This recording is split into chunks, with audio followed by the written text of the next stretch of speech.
Oke, assalamualaikum warahmatullahi wabarakatuh. Berjumpa kembali dengan Mas Bro Tegar, tentunya yang akan memberikan edukasi kepada Anda, terutama untuk pemula-pemula. Hati-hati dalam bermain micin. Hanya ada satu yang cakep. Apa micin koin? Saya hanya jagokan satu meme koin, ada di PP. Nanti saya bahas jam 9 malam. Untuk pagi ini saya untuk membahas mengenai micin yang agak wow, yang sudah nggak micin koin lagi tentunya. Baby doge, bukan baby doge, doge koin, tapi itu hanya sebatas untuk event-event tertentu saja, jangan untuk full jangka panjang ya. Nanti juga akan saya banyak berita-berita yang good news, tentunya ada dari Fed juga, ada arah BTC akan kemana. Untuk pemula saya sarankan masuk tombol gabung.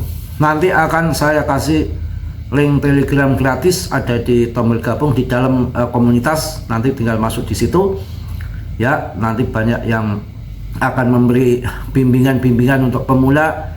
Jangan malas, jangan sungkan. Di grup itu banyak yang kontrol, banyak yang ngasih info dari sana sini. Jadi investasi Anda nggak sampai salah, keliru, kejebak ke koin-koin yang belekutakan. Awas, hati-hati. Invest itu nggak main-main. Kripto itu banyak setan hijau, setan merah, setan kuning, semua lengkap ya.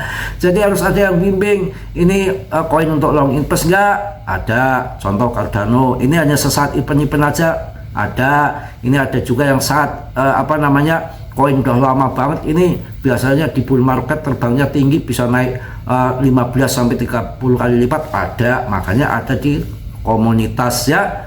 Mantap. Oke, jangan sembarangan. Ibaratnya kita perang itu jangan modalnya hanya yang ngangkat tok aja ondal-ondel, enggak. Modalnya harus kuat, harus cerdas, harus pintar. Yang kita lawan itu bukan main-main, yang ininya otaknya cerdas-cerdas, dimainkan naik turun ya. Oke, untuk pagi semangat hari ini tentunya tidak jauh berbeda, akan membahas tentang daripada BTC dulu sementara ya. Ini kalau melihat candle ini memang saatnya ini di pucuk ini. Lihat daripada menggunakan awan ini, kita tambah lagi satu lagi RSI juga bagaimana kondisinya, seperti apa tambah kacau ataupun tambah longsor. Nah ini dia yang saya nggak suka ini. Memang harus sabar. Masuk RSI bawah ini, di sini di bawah, historik belakang itu di bawah. Ini namanya titik jenuh jual. Ini yang trading ya, belajar dikit-dikit ya. Tuh udah waktunya di atas ya, waktunya jualan. Ini sama juga, ini waktunya di bawah, ini waktunya jualan. Ini di atas ini ya, bisa turun. Perkiraan saya ini perkiraan belum tentu benar ya, mudah-mudahan benar. Nanti bulan ini nih baru akan terbang ngaceng itu di bulan Maret April ini.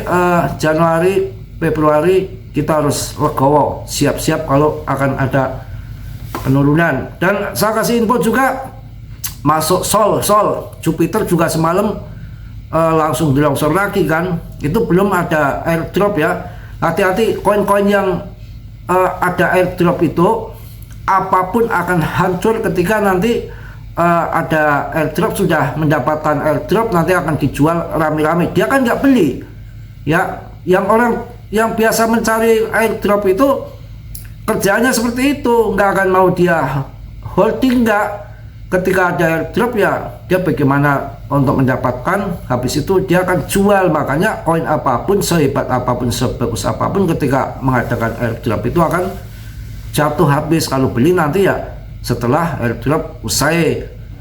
Akan tetapi yang perlu Anda perhatikan di dalam setelah airdrop itu, pada penjualan itu nanti dilihat juga koinnya kedepannya bagus nggak. Nah kalau koin micin ya hati-hati, sebab komunitasnya itu kan diberikan secara gratis yang jumlahnya bertriliunan itu, dengan tujuan si Depnya itu untuk promosi supaya koin itu terkenal, pada ngerti, pada tahu ya. Dep mau ngasih obral bodoh amat, mau dia tinggal cetak saja kok, nggak beli kok. Nah kita masuk beli ya, mereka jual ya, kita ditikam sama dia tinggal jual doang, nggak beli. Kitanya beli, kita ngasih makan dia ya.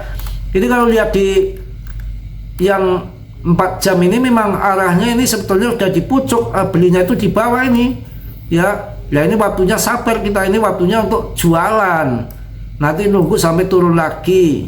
Tapi namanya analisa, belum tentu tiba-tiba loncat ke sana, tiba-tiba si Trump memborong ya, bisa juga ya. Namanya juga TA itu kan cuma 20-30% kebenarannya, tapi akan tetapi kan membantu juga.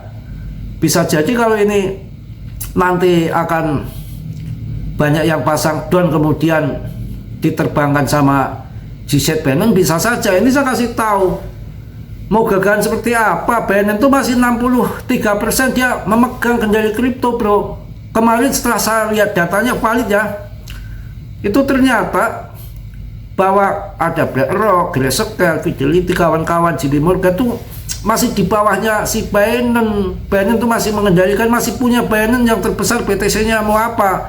Dia pemain lama kok. Ya, itu kalau melihat dari 4 jam itu ya udah waktunya TP nih. Juga kalau kita melihat di daily, Simbah daily ini, ya begitu tuh. Sambil membuktikan omongan saya yang kemarin-kemarin yang memperhatikan yang mau main trading ataupun scalping itu kan memang masuknya kan di bawah. Ini juga udah di bawah kan, waktu itu daily-nya apanya RSI-nya ini di bawah masuk ya. Kalau ini polosan, kalau ini ada tahanan awan Ichimoku ini sebetulnya tepat kemarin yang saya omongkan tuh 620, tapi akhirnya kan agak ke bawah lagi. Walaupun agak ke bawah lagi kan hanya sebentar saja, tapi di penutupannya kan tetap segini nih, 620 juga sesuai dengan Fimbo 06 kalau 6 atau 5 ya, tuh sama seperti itu. Nah ini terjadi di tukang pukul MA yang merah ini masih bertahan di sini. Kalau ini mungkin banyak yang pasang short ke bawah ya memang diangkat ke atas dikit ya, belum tentu ini juga bisa langsung ke atas, bisa kalau fundamennya mendukung. Akan tetapi saya curiga memang perjalanan ke sini itu nunggu ya, nunggu 1 bulan 2 bulan ya, karena ini sudah gunting ini biru ke merah ini otomatis turun. Walaupun ini naik ke sini bisa turun lagi, begitu bisa ya. Cukup saya rasa untuk TA ini nunggu pattern dulu ya, nunggu selanjutnya akan kemana arahnya ini belum jelas, ataupun ke atas pun ke bawah, karena kondisinya ini masih pertarungan yang sengit antara bull sama bear ya. Jadi masih dalam pertarungan. Sekarang kita akan melihat saja berita yang mantap tentunya. Juga akan membahas koin Dogecoin yang ada good news ini ya, barangkali yang mau ini. Tapi ini koin ini kalau lagi naik tuh gila-gila nggak otak loh. Tahun 2021 itu sampai di atas 10.000 tuh. Saya masuk di harga 6.000, 5.000 ada, 4.000 juga ada. Naiknya tinggi kalau pas waktunya mau naik. Tapi hidup mati Anda itu hanya ada di tangan Elon ya, karena ini koin komunitas yang nggak ada project-project ya. Waktu kemarin dibilang meroket Doge tundemon itu kan cuma 25% kenaikan, itu cuma bertahan 2 hari kalau nggak salah longsor lagi. Tapi ini ada berita yang bagus ya. Keliputan bodo amat, memang gua pikirin apa adanya aja lah ya. Alamat baru Dogecoin melonjak hingga 1.100% bro. Ini fakta ya, alamat baru Dogecoin melonjak hingga 1.100%.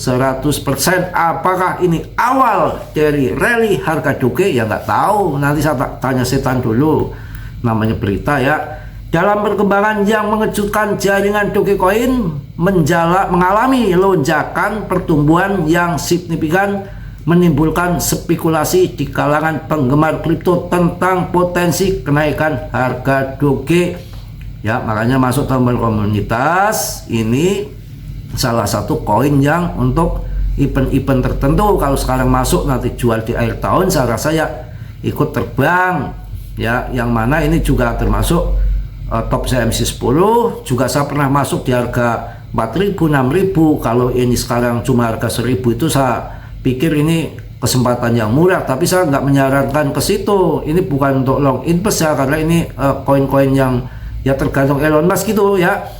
Analis kripto bernama Ali Martin ya, ini membagikan grafik yang menunjukkan peningkatan baru alamat Dogecoin sebesar 1100% dalam seminggu terakhir, memicu optimis tentang kemungkinan rally harga Doge hingga mencapai angka 0,1 US dollar. Tapi memang koin ini kadang-kadang nggak ngotak kalau Elon Musk pantatnya di Remason ya, loncat itu.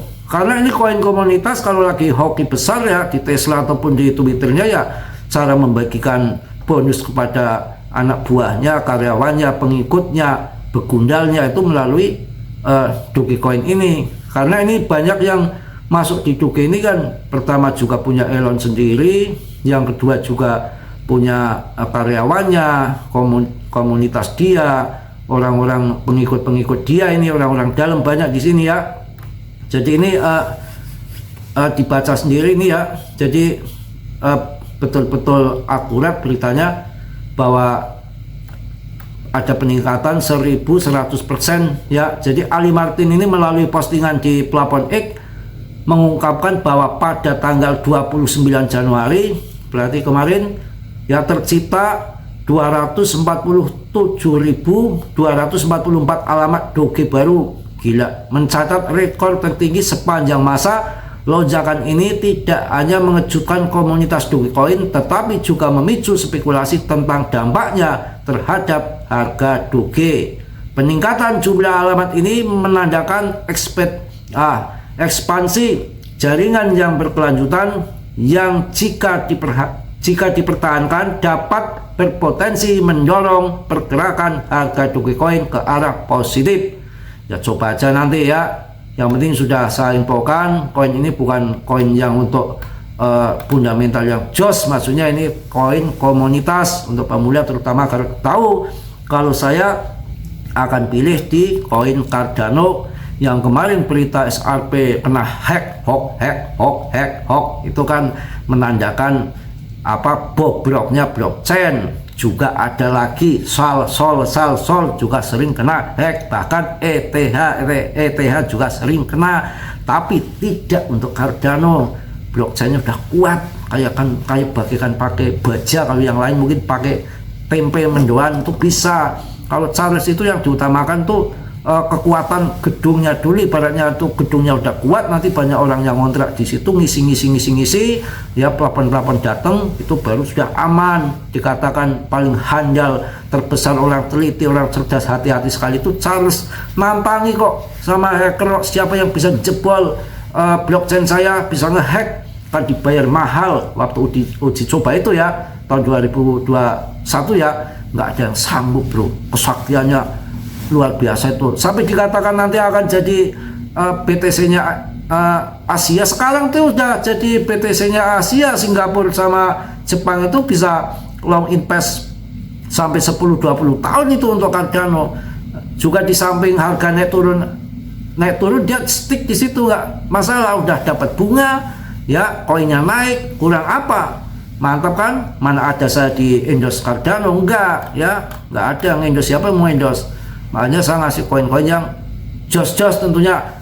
Langsung kita akan membahas tentang perkembangan baru masalah ini ya, dampak dari FOMC meeting ini.